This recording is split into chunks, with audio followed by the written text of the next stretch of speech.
सर्व गोष्टींचं चिंतन करत असताना एक असं मनात येऊन जातं,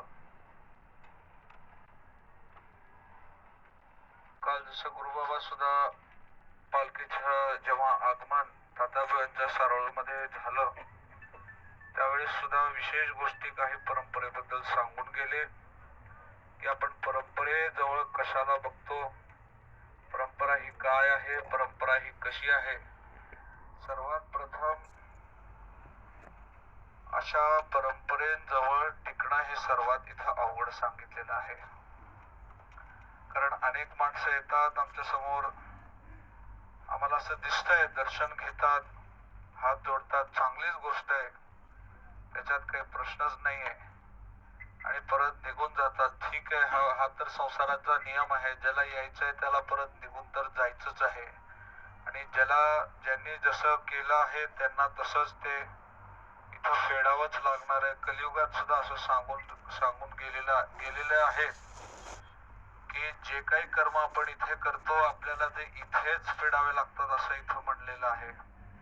आम्हाला दिसतं अनेक लोक येतात इथे सद्गुरुनाथांचं विठुरायांचं दर्शन घेऊन जातात, पण मनात एक असा इथे मोठा प्रश्न इथे उत्पन्न होतो आमचा की बऱ्याच जणांच्या चेहऱ्याकडे बघितल्यानंतर वाटतं की वारी किंवा अध्यात्म किंवा देवधर्म हे एक व्यवसाय नव्हे.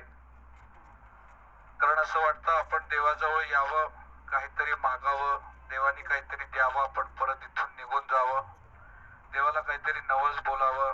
ठीक आहे, नवसचा प्रश्न आपण बाजूला ठेवूया, मोठा विषय होतो, पण त्याच्या व्यतिरिक्त लोकांना असं वाटतं की आपण वारी करावी, आपल्याला काहीतरी याच्यातून प्राप्त होईल.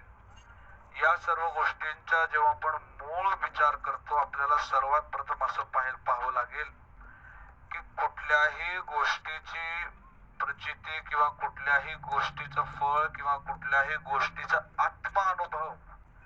अनुभव हा शब्द इथं मी वापरत नाही, आत्म अनुभव आपल्याला इथे असं वापरायचं. म्हणून संतांच्या बाबतीत जेव्हा आपण पाहतो असं सांगून जातात बाबा की दिसायला तर अनेक संत आहेत, दिसायला तर तुम्ही आणि आम्ही सुद्धा संतच आहे तो, पण खरे संत शास्त्रांमध्ये असं सांगितलं गेलेले, तुकोबराय सांगून जातात, ज्ञानोबराय अनेक ठिकाणी सांगून जातात की ज्यांना आत्म अनुभव झालेला आहे त्यांनाच आपल्याला खरा संत तिथे म्हणावं लागेल.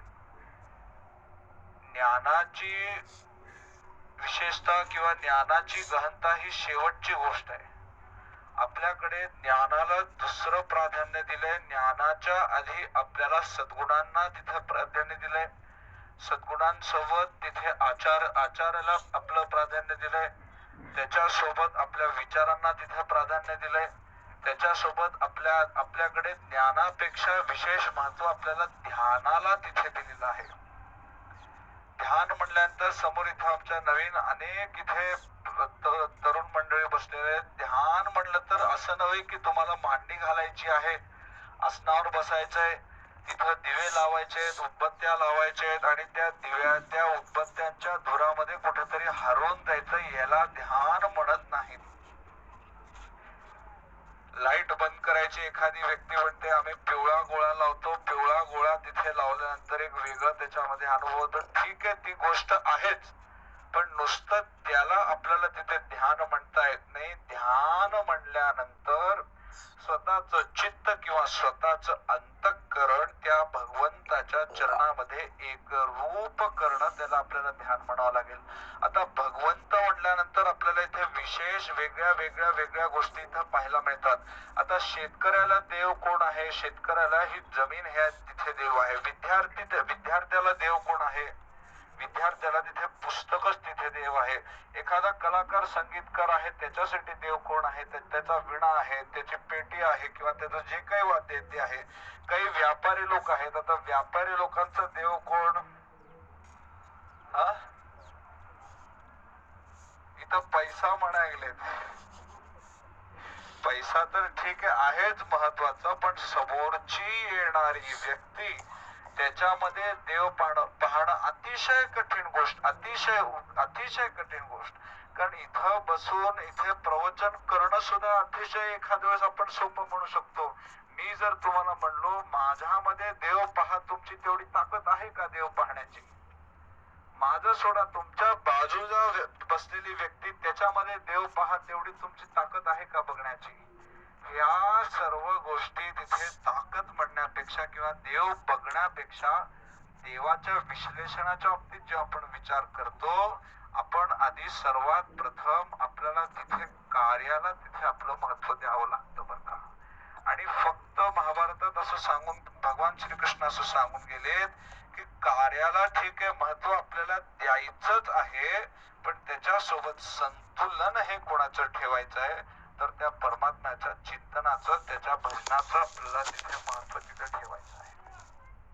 म्हणून जेव्हा मी माझ्या मनातल्या प्रश्नाच्या बद्दल इथे तुम्हाला सांगूसं वाटतं, मला असं वाटतं की असं अनेक लोकांच्या चेहऱ्याकडे पाहिल्यानंतर वाटतं की वारी म्हणजे एखादा व्यवसाय किंवा भगवंत किंवा मंदिर म्हणजे एखादा व्यवसाय असं त्यांच्या चेहऱ्याकडे बघून वाटतं. ठीक आहे, व्यावहारिक गोष्टीमधून कोणी सुटलंय का?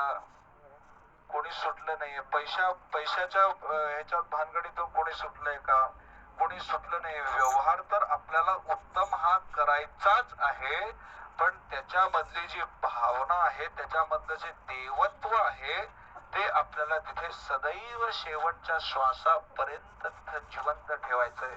एक तिथे प्रश्नाचं उत्तर आता मी तिथं देऊन गेलो. आणि दुसरी गोष्ट अशी इथे तुम्हाला सांगूशी वाटते की आमच्या इथे होती अनेक इथे वारकरी, इथं अनेक भक्त लोक इथे बसलेले आहेत. आता याच्यापैकी 90% लोक असे आहेत की अनेक वर्षांपासून अनेक पिढ्यांपासून तिथे वारी करत आहेत. जर एखादी नवीन व्यक्ती आली आणि म्हणली की बाबा ही गोष्ट अशी कशासाठी आहे, आपण त्याचं उत्तर देऊ शकतो का? आपण इथे उत्तर देऊ शकत नाही. कारण याचं इथं असं आहे, बाबा आपण एखाद्या वैद्याकडे गेलो, आपण एखादा रोग घेऊन वैद्याकडे गेलो, तर वैद्य असं म्हणतो का एकदा ही गोळी खा आणि आयुष्यभरासाठी तुमचा रोग संपून जाईल असं ते म्हणते? सांगते का? सांगत नाही. तो म्हणतो 1 महिन्यासाठी घ्या, 2 महिन्यासाठी घ्या, 3दा घ्या, जेवणाच्या आधी घ्या, जेवणाच्या नंतर घ्या, झोपायच्या आधी घ्या, झोपायच्या उठल्यानंतर घ्या. हे सर्व गोष्टी सांगतो. तसंच वारीचं किंवा आपल्या क्रियेचं कुठल्याही कर्माचं असं आहे की त्याचं जर खरं फळ किंवा खरं आत्मानुभव जर घ्यायचंय, तर आपल्या भारतीय शास्त्रामध्ये असं सांगतात की किमान 12 वर्ष त्याच्यामध्ये पूर्ण झालेली पाहिजे. असं सांगूस तुम्हाला पाहिल्यानंतर बस वाटतं, पण